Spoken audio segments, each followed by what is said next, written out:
Latar belakang Singapura atau Republik Singapura adalah sebuah negara pulau di lepas ujung selatan Semenanjung Malaya, 137 km di utara Khatulistiwa di Asia Tenggara.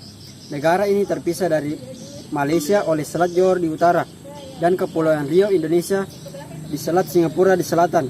Singapura adalah pusat keuangan terdepan keempat di dunia dan sebuah kota dunia kosmopolitan yang memainkan peran penting dalam perdagangan dan keuangan internasional.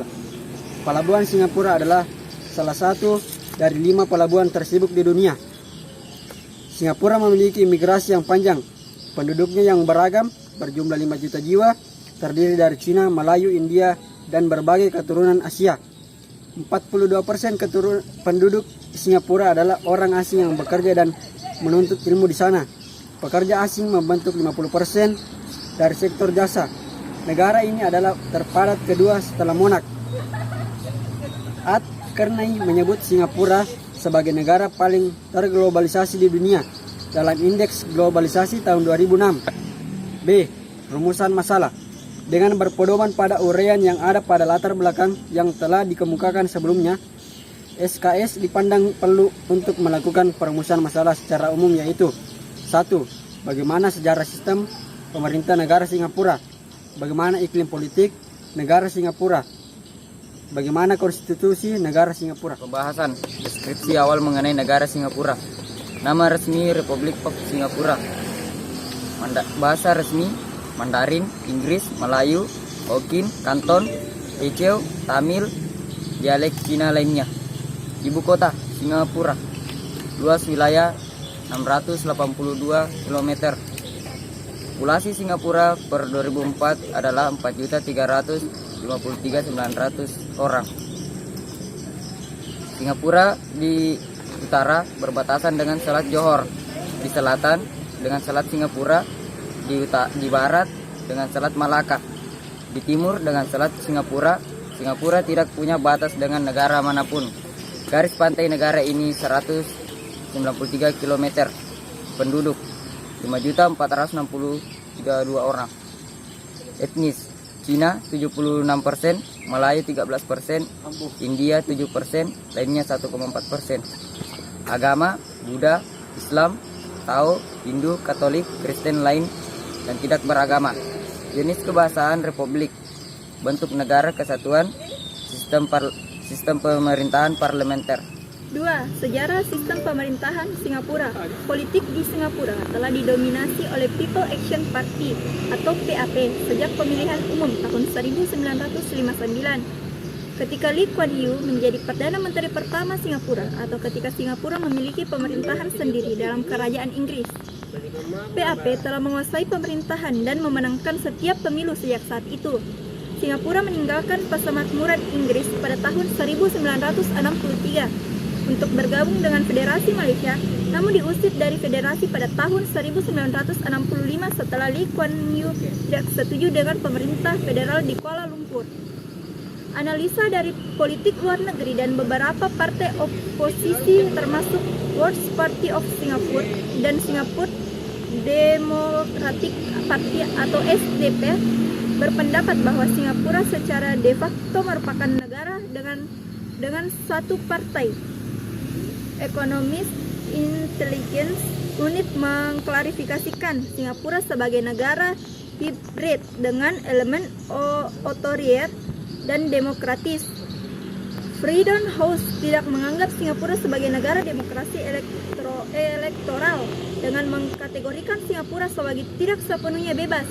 Reporters Without Borders menempatkan Singapura di peringkat 140 dari 167 negara dalam Indeks Kebebasan First 2005.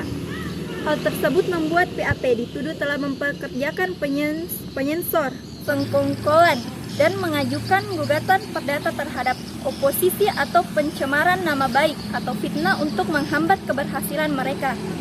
Beberapa mantan dan anggota oposisi seperti Francis Seow dan JB Jeaireanam dan Chee Soon-juan menganggap pengadilan Singapura menguntungkan pemerintah dan PAP karena kurangnya pemisahan kekuasaan. Namun ada 3 kasus di mana pemimpin oposisi Chiam Si-tong menggugat Menteri PAP atas pencemaran nama baik.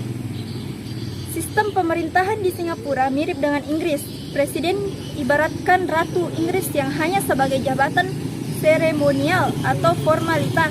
Namun, Presiden diberi kehormatan sebagai pemegang keputusan kunci di Singapura. Dalam sistem politik Singapura, Perdana Menteri adalah pemegang kekuasaan pemerintahan sama persis dengan apa yang terjadi pada sistem pemerintahan Inggris. 3. Iklim politik negara Singapura. Meski dominan dalam kegiatannya, pemerintahannya bersih dan bebas korupsi. Singapura secara konsisten telah dinilai sebagai negara yang paling bersih dari korupsi di Asia dan masuk ke daftar 10 negara terbersih dari korupsi di dunia oleh Transparency International.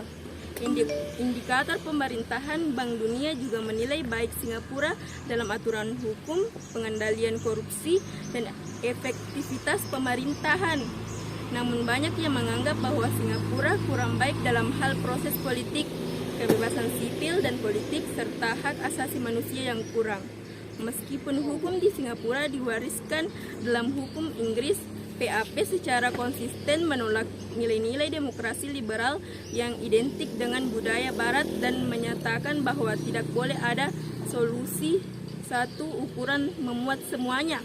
Untuk demokrasi, hukum telah membatasi kebebasan berbicara yang dimaksud untuk melarang berbicara yang mungkin untuk berniat buruk atau menyebabkan ketidakharmonisan dalam masyarakat Singapura yang multiagama dan multiras. Sebagai contoh, pada bulan September 2005, 3 orang blogger dihukum karena komentar hustran pada artikel rasis yang menargetkan minoritas. Beberapa pelanggaran dapat menyebabkan denda berat atau cambuk dan ada undang-undang yang memungkinkan hukuman mati di Singapura dalam kasus pembunuhan tingkat pertama dan perdagangan narkoba.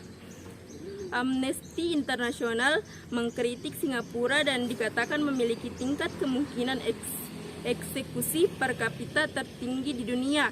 Pemerintahan Singapura menanggapi dengan menegaskan itu merupakan hal sebagai negara berdaulat untuk memberlakukan hukum mati untuk pelanggaran serius. Eksekutif. Secara formal tugas parlemen adalah mengawasi eksekutif. Namun di Singapura, pimpinan partai dapat mengomandoi para anggota parlemen untuk bersuara menurut garis partai. Ketika partai telah memutuskan garis politik, anggota parlemen harus mengikutinya. Dengan demikian, PM dan para menteri dapat secara leluasa mensistem pemerintahan Singapura. Kabinet membentuk kekuasaan eksekutif dan bertanggung jawab kepada parlemen. Kabinet terdiri dari anggota parlemen dan dipimpin oleh seorang Perdana Menteri. Perdana Menteri merupakan seorang kepala pemerintahan. Perdana Menteri dipilih oleh parlemen, sedangkan anggota kabinet yang juga dikenal sebagai menteri diangkat oleh presiden atas saran dari Perdana Menteri. 5. Legislatif. Parlemen Singapura.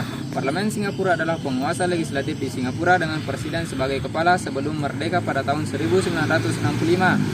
Disebut sebagai majelis legislatif. Proses legislatif. Sebelum undang-undang disahkan, pertama kali diperkenalkan di parlemen sebagai draft atau rancangan. Rancangan biasanya diperkenalkan oleh seorang menteri atas nama kabinet yang dikenal sebagai rancangan pemerintah. Namun, setiap anggota parlemen dapat memperkenalkan rancangan. Semua rancangan harus melalui 3 bacaan di parlemen dan menerima persetujuan presiden untuk menjadi undang-undang parlemen. Konstitusi Singapura. Konstitusi Singapura adalah hukum tertinggi Singapura. Konstitusi tidak dapat diubah tanpa dukungan dari lebih dari 2 atau 3 dari anggota parlemen pada pembacaan kedua dan ketiga. Presiden dapat meminta pendapat tentang isu-isu konstitusional dari pengadilan yang terdiri tidak kurang dari 3 hakim pengadilan agung. Presiden Singapura. Presiden adalah kepala negara yang dipilih untuk masa jabatan 6 tahun. Presiden yang hendak dipilih sekarangnya pernah menjadi menteri kabinet, hakim pengadilan, ataupun pengelola perusahaan swasta dengan penghasilan per kapita minimal 100 juta. Yudikatif. Kekuasaan yudikatif di Singapura dipegang oleh Mahkamah Agung serta pengadilan. Bahwa Konstitusi Singapura, Mahkamah Agung terdiri dari pengadilan banding dan pengadilan tinggi. Pengadilan banding mengurus banding pidana dan perdata, sedangkan pengadilan tinggi mengurus pidana dan yurisdiksi sipil. Ketua Hakim, Hakim Banding, Komisaris Yudisial, dan Hakim Pengadilan Tinggi ditunjuk oleh Presiden dari calon yang direkomendasikan oleh Perdana Menteri.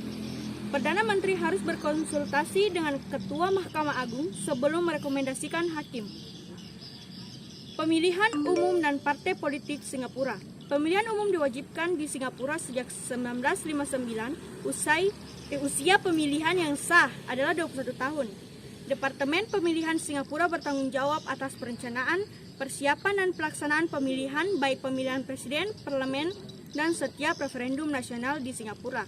Departemen ini berada di bawah Perdana Menteri. Di Singapura terdapat beberapa partai politik, namun dalam praktiknya bisa dibilang Singapura adalah satu partai karena Partai Aksi Rakyat atau disingkat RAP, selalu dengan mutlak memenangkan pemilu.